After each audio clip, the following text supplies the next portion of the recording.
Okay, now that we have finished our first stockinette section, we are ready to begin our first textured stripe, which is very exciting.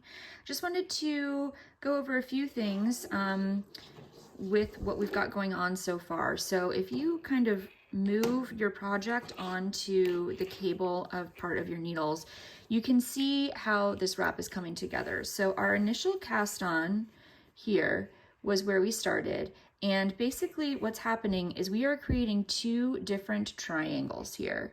So we've been increasing along our center spine and at the beginning and end of each row, which means that we are creating one triangle on each side, increasing along both edges, and a second triangle over here.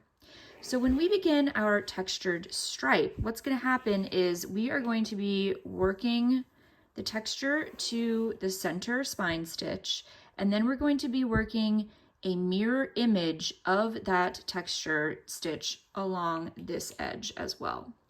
So the repeat is going to be the opposite for this part, the first part of the pattern, as it will be for the second part of the row, to make sure that that is a mirror image separated by that center spine stitch.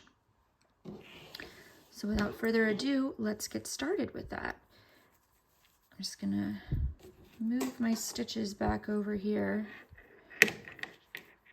onto the needle. I'm gonna grab my color B. I'm using the color Ivory. And I'm gonna again leave a bit of a tail so I have enough to weave in a decent amount here. And we are going to begin like we've started every other right side row here, just knitting up to that first stitch marker and slipping it. And because our textured stripe starts on a right side row, we are going to continue doing our 4 increases the exact same way on this row as we have been with the stockinette sections as well. So we've got to make one left at this point. And now we are ready to begin that textured stitch. So this repeat is a simple 2-part repeat. The first one is we are going to slip a stitch with our yarn maintained in the back. And then in the next stitch, we're going to knit one, yarn over, knit one. So we just increased 2 stitches in that single stitch right there. So there's going to be a lot of stitches on this row, which we will then get rid of on the following row, which is the second part of this textured stitch. So we're just going to repeat that process all the way down this line of stitches. We're going to be slipping one with the yarn in back and doing a knit one, yarn over, knit one in the following stitch. So slip one with yarn in back, knit one, yarn over, knit one, slip one with yarn in back, knit one, yarn over, knit one, slip one with yarn in back, knit one, yarn over, knit one. And you're going to continue that process until you reach the next stitch marker.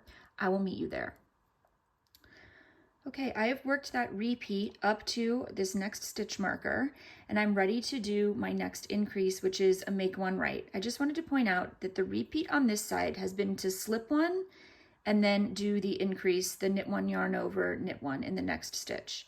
So on the following part of this row, on the other side of this spine stitch, it's going to be the opposite. You're going to start with the knit one, yarn over, knit one, and then do the slip one in the next stitch.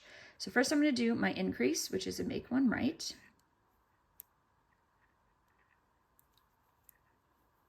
Slip that stitch marker, knit one, slip the stitch marker, do my next increase, a make one left. Oops. And now again, we are going to do the inverse of the stitch pattern on this side, on this side. So we're going to begin with the knit one, yarn over, knit one, followed by slipping a stitch. And you're just going to finish that process down the rest of this row until you get to the next stitch marker. You will then do your make one right, slip that marker, and then knit to the end of the row to finish it off. And I'll meet you on the other side of the work where we are going to begin the second row of this textured stitch pattern. Now we're ready to move on to row 2 of this textured stripe stitch, which is of course going to be worked from the wrong side. The great thing about this textured stripe stitch is that it's worked in 2 rows. So once we've finished the wrong side of the stripe, we are going to be back at a right side where our color A will be ready and waiting for us to use again. So there's no need to cut your color A when you're doing these stripes, or the solid color that preceded the stripe. There's no need to cut that, whatever color it may be. So we are going to begin this wrong side row the same way that we have begun every other wrong side row, with our knit 3 to the marker. We'll slip the marker, and this first stitch here is the increase that we made at towards the end of the previous row. So I'm just going to purl this stitch because it is not part of our stitch pattern. I'm going to move my yarn to the back again. Now we will begin our stitch pattern for this wrong side row, which is a simple slip one with the yarn in back, which is exactly what we were doing with this same stitch on the opposite side. It'll be easy to identify this stitch because it is the only one, every slip stitch is going to be the one that's in the color from the previous stockinette section. So now are going to knit these 3 stitches. Remember, this all came out of the previous stitch. We're going to knit these 3 together to bring our stitch count back down, so this will only count as 1 stitch. And we're going to knit these 3 together through the back loop. It's a little bit difficult to access this because it can be a little bit tight with that yarn over. So I like to move this as close to the tip of my left needle as possible without letting those stitches fall off. And you're going to insert your right needle through the back. Sometimes you have to wiggle it in there and knit that stitch like so. Then we will slip the next one with the yarn in back. Again, this is the one that's the color of the previous stockinette section, so it's easy to identify. We will slide these up on that left needle as close to the tip as possible, insert our right needle through the back loops of those, and knit 3 together. And we will continue this process until we get to our next stitch marker, which we will just slip. Then we purl the center spine stitch, slip the marker after that, and continue this same process down the second half of the row, and we'll be finished. I will show you what to do when you get to that center spine stitch.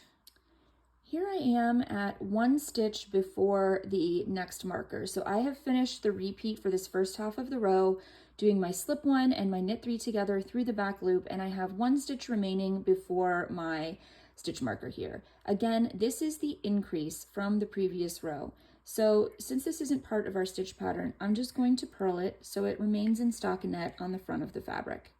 Then we will slip the next marker, purl our center spine stitch, slip the next marker, and once again we are at another increase from the previous row. So again, I'm just going to purl that, and I'm ready now to begin my repeat down this second half of the row, which once again I'm going to move my yarn to the back of the work, and I will begin by doing my knit 3 together through the back loop. Make sure you are inserting your needle through all 3 of those stitches. You can see there's a little hole there. That means I've gone through all 3. You don't want to miss that yarn over, because it's sometimes easy to skip over that and only go put your needle through the 2 stitches, the 2 knit stitches that were part of that increase, rather than all 3. So just make sure you're going through all 3 when you do your knit 3 together. I've reached the end of my second part of the repeat for this wrong side row, and I'm ready to just complete this. I just wanted to show you once again, this is that final increase from the previous row. So I'm going to purl that stitch, slip my stitch marker, and go ahead and knit those last 3 stitches to complete this row. I actually already trimmed my color B, but you can go ahead and trim that stripe color. You will not need it any longer. And like I said at the beginning of this video, what's great about these 2 row stripes, is that our color A is available for us still connected to our skein here at the beginning of this row. What I'm going to do though is I'm going to take both of the tails of my color B and hold them and bring this color A up and over both of those tails to kind of trap them at the end of the row. This is just going to help keep these stitches here nice and taut. Otherwise they get a little loosey-goosey with these kind of dangling down like that. And then I'll weave those in at the end of the project. So now we're back at a regular stockinette section. It's going to be worked exactly the same way as the previous one. So you're going to knit up to your stitch marker, then you're going to make one left, and continue in stockinette to the center spine stitch where you'll do an increase on either side of that. Again, work stockinette to the other end of the row where you'll make one more increase, and you'll be back on track to complete this next stockinette section. So every stockinette section is going to be worked the same, and every textured stripe section is also going to be worked the same.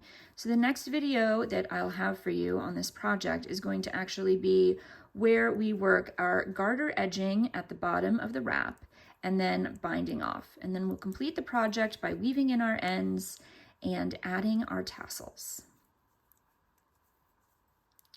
Let's just have a look at that beautiful textured stripe. So nice, so simple, but it really adds some intrigue to this project. Hope you're enjoying it so far. Make sure you tag me in your projects so I can see all of your progress and what color you've chosen for your combo.